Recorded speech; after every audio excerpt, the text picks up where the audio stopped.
Hi everybody, this is Dennis from the Dennis and Andy Show. I'm going to do the full review of Joseph SCHMALKE's We Don't Kill Spiders. Issue number 1, Black Caravan was who put it out, which is actually through Scout Comics. Had a chance to meet them down at MegaCon. This was one that they had recommended, so it was definitely worth my time. So this is kind of a tale of the Vikings. It's like, Daddy, Daddy, what are you carving? It's a wolf. Like the Jarl wears. So I love the fact that they call them a Jarl, which means they've done some, reading into the barbarians. They're usually like the heads of the tribes. See my little star drakes. They're fellow creatures who serve two purposes. When our enemies look, they will find them to be filled with dread, but the drakes also serve to protect us and ward off evil spirits.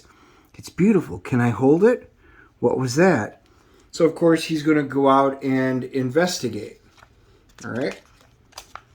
So, the art right away, as you can tell, if you saw my quick flip, this isn't my favorite art style. I liked it. I'm not a huge fan of the color palettes. However, in this particular case, I think it works. And I enjoyed it. And you'll see as we go through that it's stylized. Don't go without this, Daddy. He's like, I don't need that. Okay, fine, Dad. I'll be back in time. What the hell? Is someone out there? All of a sudden you hear a, who are you? Thwack. Well, that was fast. Decided it was too cold after all, Leaf. No, please. Mama. So obviously somebody's bad at the door, but we don't know who it was, and things go bad. And then we get into actually chapter 1, The Last Death Witch, it's called. Halt, there is no work here for outsiders. You are not welcome. Turn around. Oh, stay your hand and get that spear out of my face. Your Jarl summoned me. Ooh, apologies. Step inside. So obviously it was important.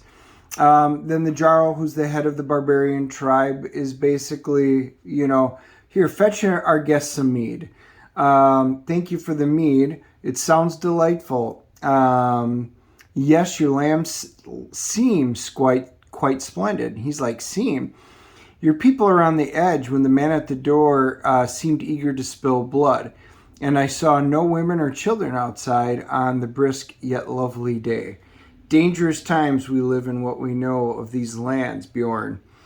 Very little. Your men look well fed, and do your thralls. Your clothing speaks to your position. The meat smells delicious, and you can afford my services. At least it's been a very successful year of raiding. So he can tell right away. He goes, you were recommended by basically other Jarls, he goes, and it looks like it's for a reason. You're able to pick up on, small little details. So he goes, why am I really here? So tell me about these murders. There were families. They were found decapitated, their heads taken, a strange stick that I cannot decipher, adorned in the house of the victims. Do you suspect anyone? There is an outcast named Revna.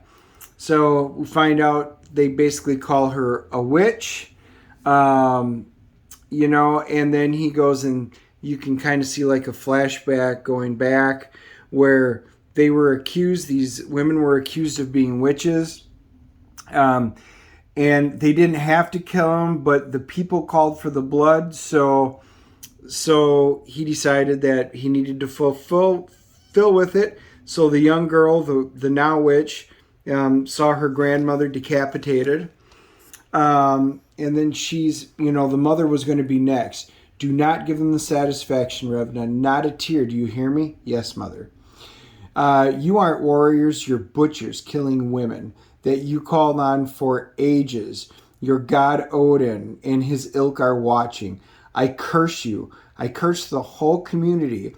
If any of you harm my daughter, I swear to you, none of you will see your precious Valhalla. You'll be forgotten to rot in Helheim.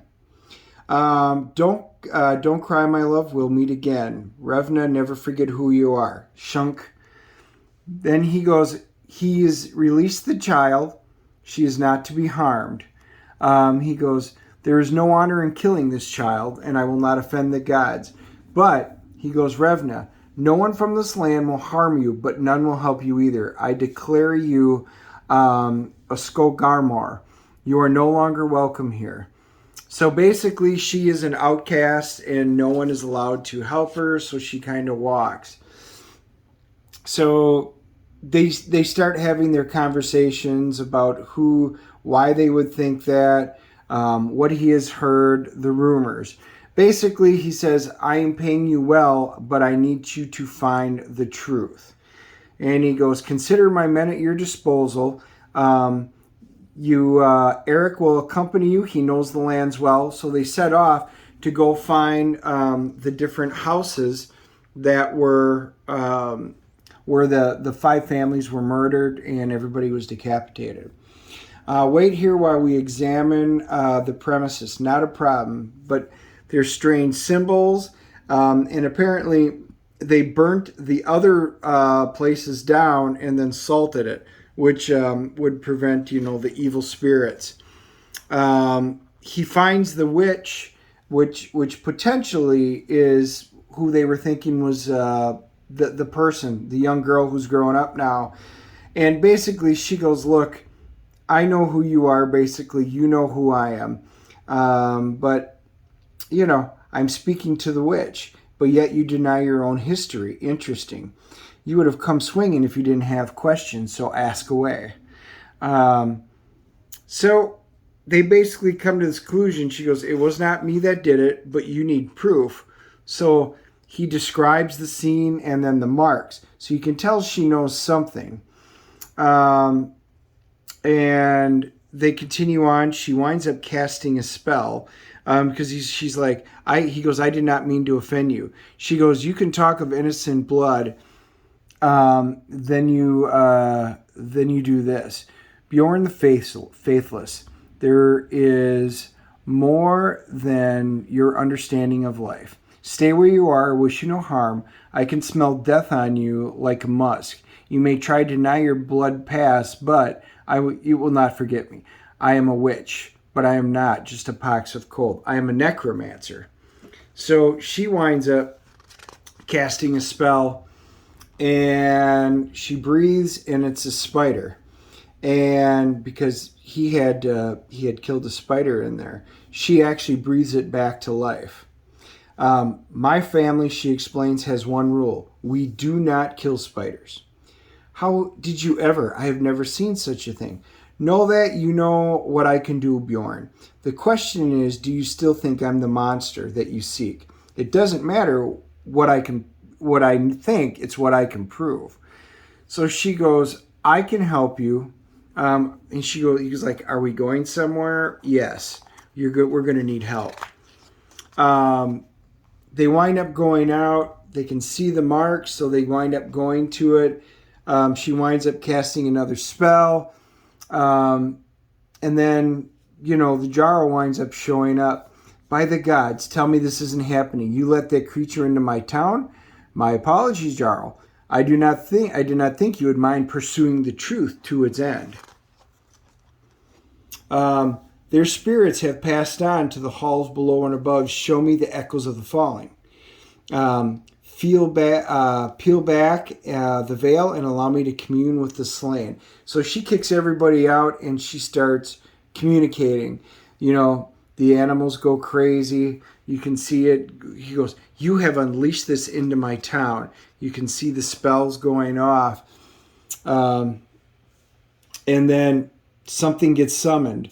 And he goes, you have paid the red debt. The master accepts your offering of spilled blood, and I will obey your call.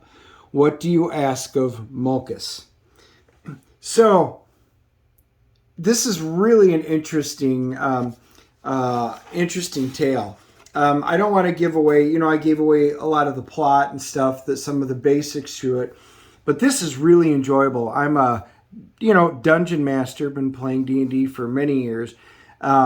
stories of the barbarians and how you tell them, and the Vikings. This was written extremely well. The artwork was all right. I think I mentioned that in the beginning. It's not my normal cup of tea, but that stylized type of storytelling, it fit really well with the writing and how it was portrayed. The writing in the story that's weaved here really really left me wanting more. I really want to see what's going to happen in the next one. This was a really fun and interesting comics. I read off some of the important parts and some of the dialogue, but it's just incredibly well written. I love this comic book. I really wish when I was at MegaCon that they had more issues. So I will be adding this to my pull list for sure. And I hope this continues, because this was a real surprise for me. So kudos for Scout Comics to putting this out. I hope this keeps getting better. I'm going to give it my CGC rating of an 8.5, just because the story was so captivating in this. Like I said, I really wish I would have had a little bit better artwork, but it fit, so I'm not complaining too much. So anyway, an 8.5, add this to your pull list if you like these type of stories.